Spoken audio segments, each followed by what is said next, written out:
Sementara itu, Lembaga Dana Moneter Internasional atau International Monetary Fund (IMF) memprediksi pertumbuhan ekonomi Indonesia akan stabil di angka 5% untuk tahun 2023 hingga tahun 2024. Hal tersebut merupakan kabar baik mengingat IMF mengumumkan pertumbuhan ekonomi global melambat di angka 2,9% tahun depan. Dalam laporan bertajuk World Economic Outlook Navigation Global Divergence, International Monetary Fund atau IMF memprediksi pertumbuhan ekonomi Indonesia akan stabil di angka 5% untuk tahun 2023 hingga 2024, di mana perekonomian Indonesia dinilai cukup solid. Mengingat IMF memprediksi pertumbuhan ekonomi global melambat di angka 2,9% tahun depan. Untuk Indonesia, IMF menilai pertumbuhan ekonomi tetap positif.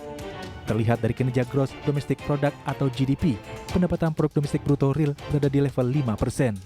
IMF awalnya mengumumkan bahwa pertumbuhan ekonomi negara maju akan lebih lambat dibandingkan negara berkembang. Untuk negara maju, jumlah pertumbuhan ekonomi diperkirakan berada di angka 1,5% pada tahun 2023 dan menjadi 1,4% pada tahun 2024. Sementara perekonomian negara berkembang atau Emerging Market and Developing Countries berada di angka 4% tahun 2023 dan 3% pada tahun 2024. Menurut IMF, laju pemulihan ekonomi global pasca pandemi saat ini terhambat dan tidak merata. Hal ini disebabkan dampak perang Rusia-Ukraina dan dampak berkepanjangan dari lonjakan inflasi. Akibatnya, bank sentral di sejumlah negara pun memutuskan mempertahankan suku bunga acuan yang tinggi. Berbagai sumber untuk IDX Jenuh.